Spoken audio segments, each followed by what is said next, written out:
गौतम बुद्ध दार्शनिक नहीं, मेटाफिजिक्स और परलोक के प्रश्नों में उनकी जरा भी रुचि नहीं है। उनकी रुचि है मनुष्य के मनोविज्ञान में, उनकी रुचि है मनुष्य के रोग में और मनुष्य के उपचार में। बुद्ध ने जगत को एक उपचार का शास्त्र दिया है। वे मनुष्य जाति के पहले मनोवैज्ञानिक हैं। इसलिए बुद्ध को समझने में ध्यान रखना, सिद्धांत या सिद्धांतों के आसपास तर्कों का जाल उन्होंने जरा भी खड़ा नहीं किया है। उन्हें कुछ सिद्ध नहीं करना है, न तो परमात्मा को सिद्ध करना है, न परलोक को सिद्ध करना है। उन्हें तो आविष्कृत करना है, निदान करना है। मनुष्य का रोग कहाँ है, मनुष्य का रोग क्या है, मनुष्य दुखी क्यों है, यही बुद्ध का मौलिक प्रश्न है। परमात्मा है या नहीं, संसार किसने बनाया नहीं बनाया, आत्मा मरने के बाद बचती है या नहीं, निर्गुण है परमात्मा या सगुण। इस तरह की बातों को उन्होंने व्यर्थ कहा है और इस तरह की बातों को उन्होंने आदमी की चालाकी कहा है। ये जीवन के असली सवाल से बचने के उपाय हैं। ये कोई सवाल नहीं है, इनके हल होने से कुछ हल नहीं होता। नास्तिक मानता है ईश्वर नहीं है तो भी वैसे ही जीता है, आस्तिक मानता है ईश्वर है तो भी उसके जीवन में कोई भेद नहीं। अगर नास्तिक और आस्तिक के जीवन को देखो तो तुम एक सा पाओगे, तो फिर उनके विचारों का क्या परिणाम है। परलोक है या नहीं, इससे तुम नहीं बदलते। और बुद्ध कहते हैं जब तक तुम न बदल जाओ तब तक समय व्यर्थ ही गंवाया। बुद्ध की उत्सुकता तुम्हारी आंतरिक क्रांति में है। बुद्ध बार बार कहते थे कि मनुष्य की दशा उस आदमी जैसी है जो एक अनजानी राह से गुजरता था और एक तीर आके उसकी छाती में लग गया। वो गिर पड़ा है, लोग आ गए, लोग उसका तीर निकालना चाहते हैं, लेकिन कहता है ठहरो, पहले मुझे ये पता चल जाए कि तीर किसने मारा। ठहरो, पहले मुझे ये पता चल जाए कि तीर उसने क्यों मारा।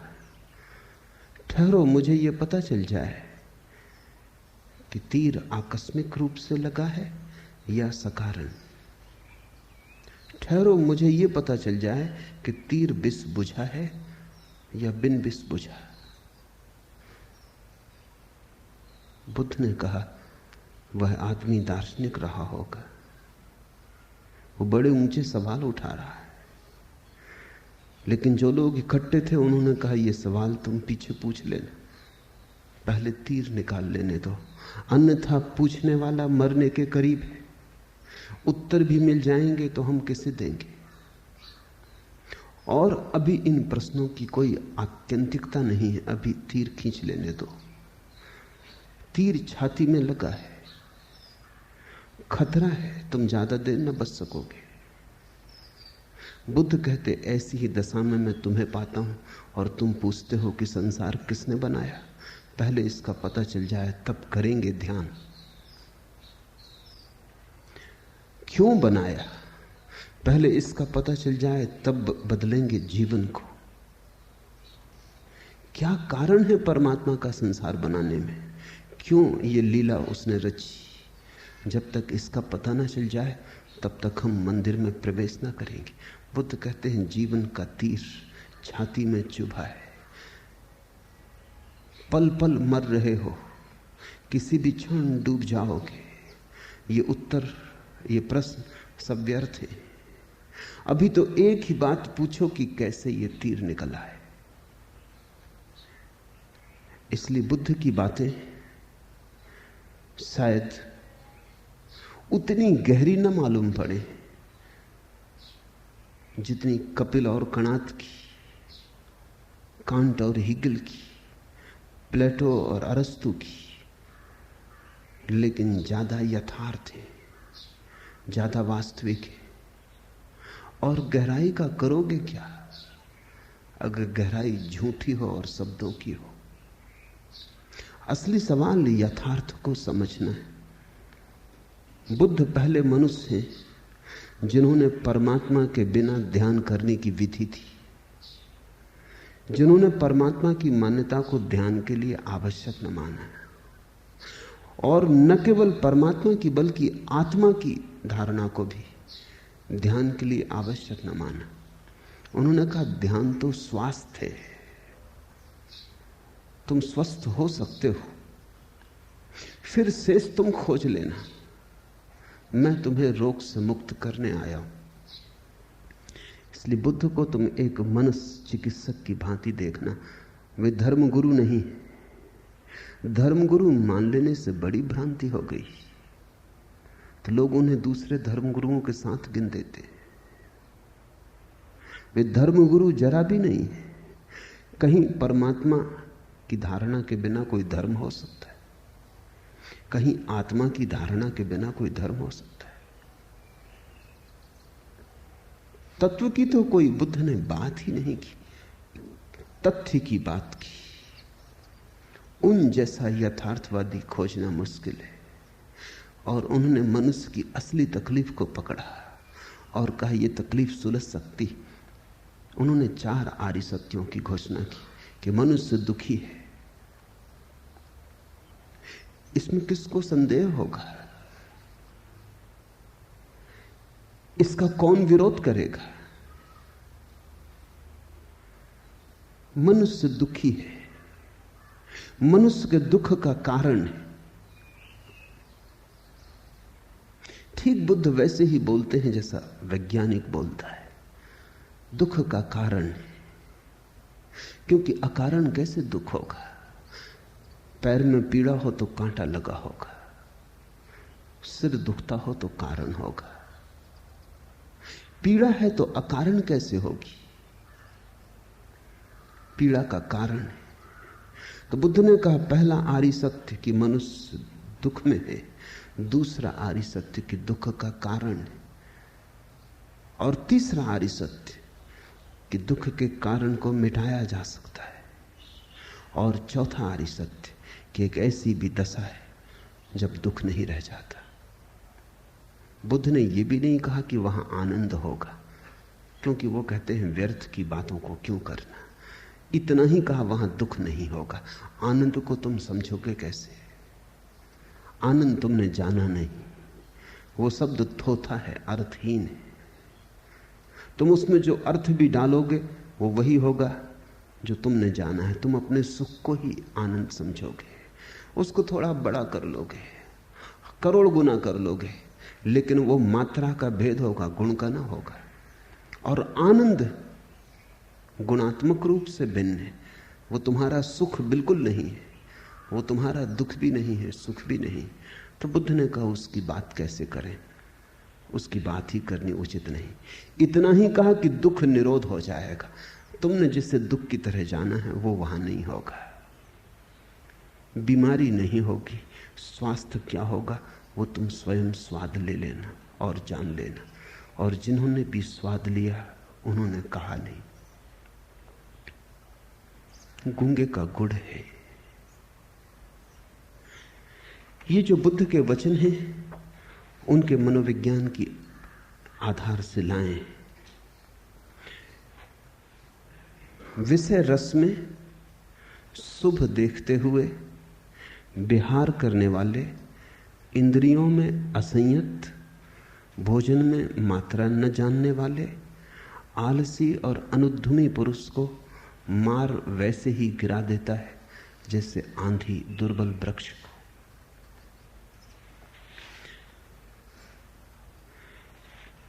विषय रस में शुभ देखते हुए जो जीता है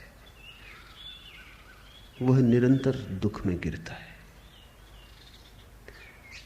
इस बात को विस्तार से समझ लेना जरूरी है, क्योंकि समस्त योग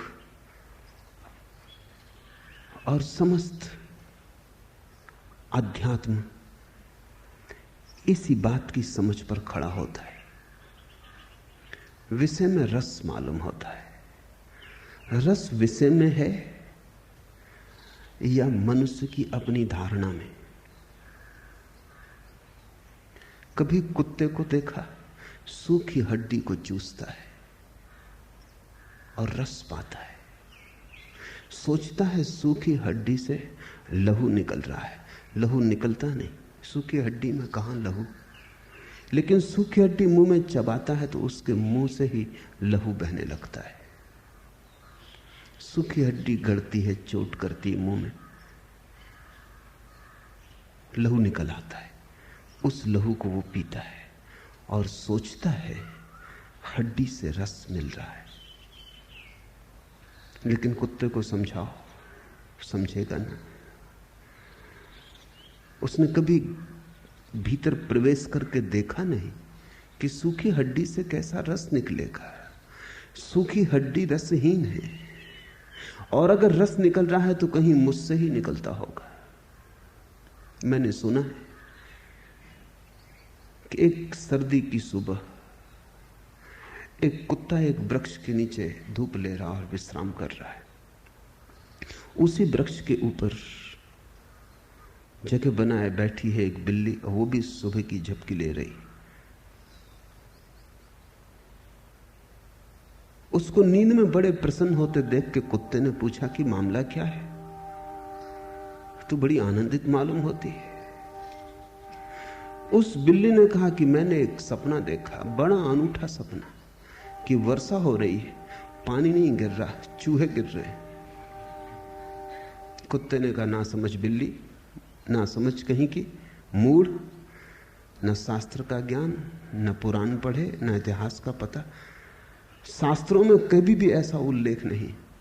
हाँ, कई दफा वर्षा हुई, सूखी हड्डियां जरूर बरसी, चूहे कभी नहीं। लेकिन वो कुत्तों का शास्त्र है। बिल्ली के शास्त्रों में चूहों के बरसने का ही उल्लेख है। कुत्ते को सूखी हड्डी में रस है, इसलिए उसके पुराण सूखी हड्डियों के पास निर्मित होंगे। बिल्ली को चूहे में रस है, तो निश्चित ही चूहे में कुछ ऐसा नहीं है जिसके कारण बिल्ली को रस है। बिल्ली में ही कुछ ऐसा है जो चूहे में रस है। कुत्ते में ही कुछ ऐसा है जो हड्डी में रस है।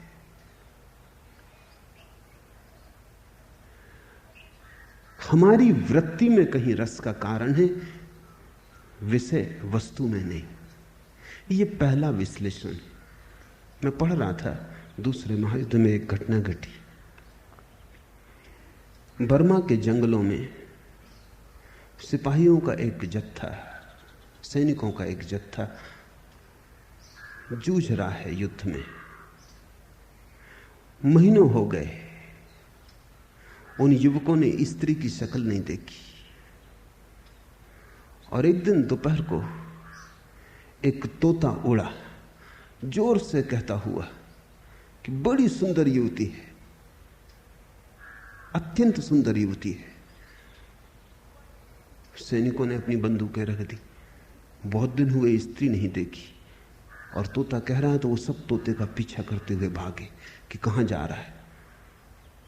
और जब वो पहुंचे परेशान झाड़ियों को पार करके, तो वहां कोई स्त्री न थी, एक मादा तोता जिसकी वो तोता खबर कर रहा था। उन्होंने अपना सिर पीट लिया कि कहां इस नासमझ की बातों में पड़े।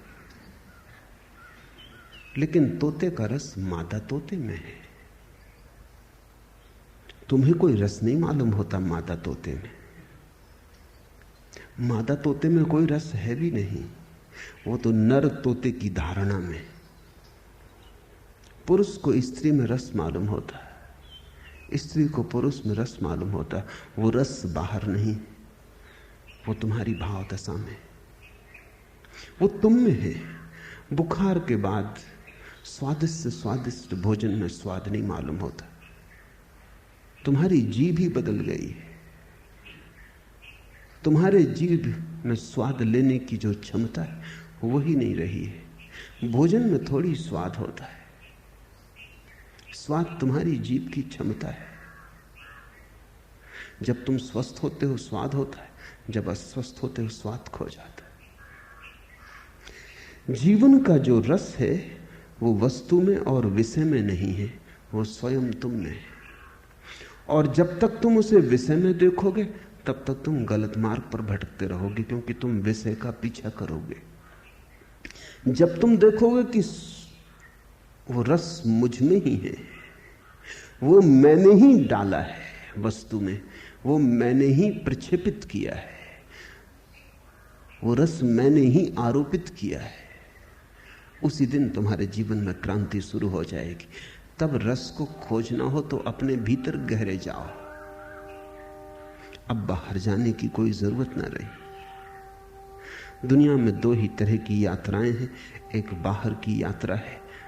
अधिक लोग उसी यात्रा पर जाते हैं क्योंकि उनको दिखता है कि रस बाहर है, हड्डियों में रस मालूम होता है।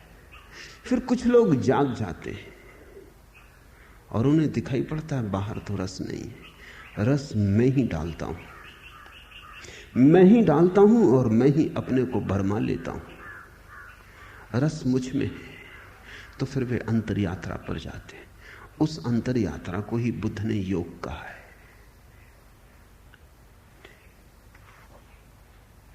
विषय रस में शुभ देखते हुए विहार करने वाले इंद्रियों में असंयत, और जब तुम विषय रस में देखोगे रस, विषय में देखोगे रस, तब तुम्हारी इंद्रियां अपने आप असंयत हो जाएंगी।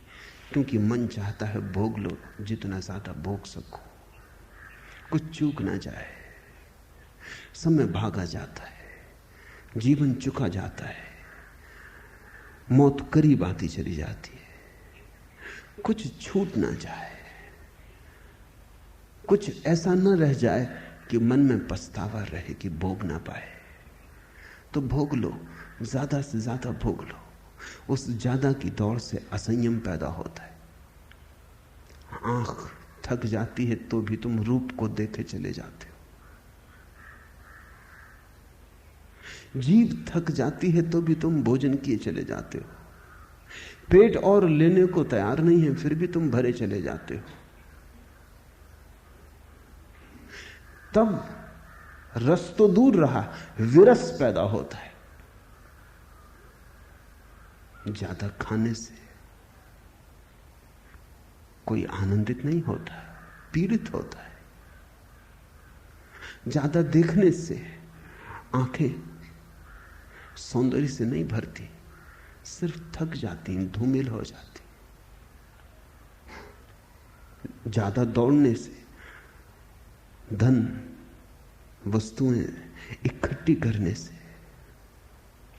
भीतर एक तरह की रिक्तता बढ़ती जाती है, कुछ भराव नहीं आता। लेकिन मरते दम तक, आखिरी क्षण तक आदमी भोग लेना चाहता है।